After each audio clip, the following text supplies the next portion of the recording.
But what if he wasn't being poetic or philosophical? What if he was exposing something you're actually living through? Because if you look closely, most of us don't live 10 years. We live 1 year, 10 times. Same routines, same habits, same bad decisions wearing new outfits. That's not life. That's a psychological rerun. And if your life is a rerun, guess what?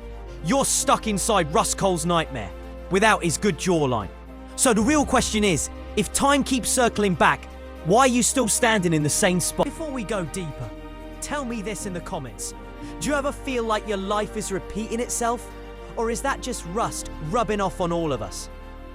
Nietzsche called this the doctrine of eternal recurrence. The idea that you will repeat the same life over and over unless you break the pattern. Sounds dramatic, right?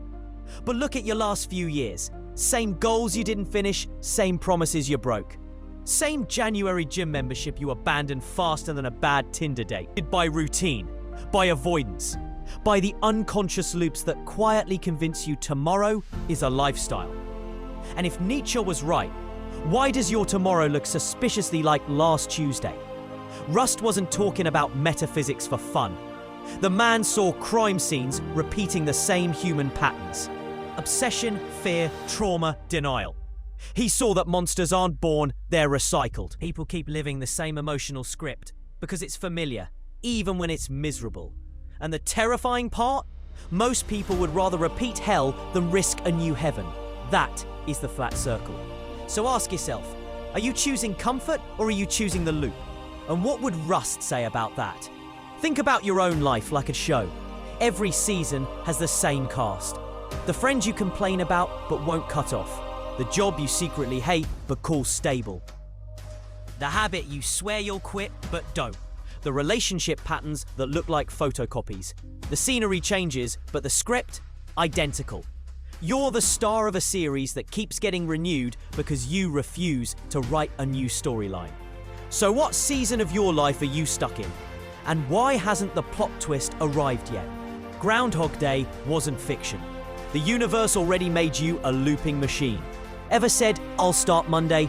That's a loop. Ever gone back to an ex because maybe this time it'll be different? That's an emotional rerun Netflix would cancel for being too predictable. So what's your personal time loop? And how long have you been pretending it's not one? Neurologically, your brain is addicted to repetition. It conserves energy through patterns, even toxic ones. That's why people stay stuck. The brain would rather feel familiar pain than unfamiliar possibility. It's called cognitive looping. Same emotions, same reactions, same outcomes. Your brain is basically trying to binge watch your own life on autoplay. So if your brain keeps pressing play next episode, who's gonna press stop? Rust's whole arc is about confronting truth even when it hurts. Nietzsche's eternal recurrence asks a brutal question. If you had to relive your life exactly as it is forever, would you? If the answer is no, that's your starting gun. Awareness is the break in the circle. It's the moment you say, hold on, I've seen this scene before. That's how patterns crack, not with motivation, but with recognition. So what part of your life would you refuse to relive even once? To break loops, you don't need a grand reinvention montage. You need tiny,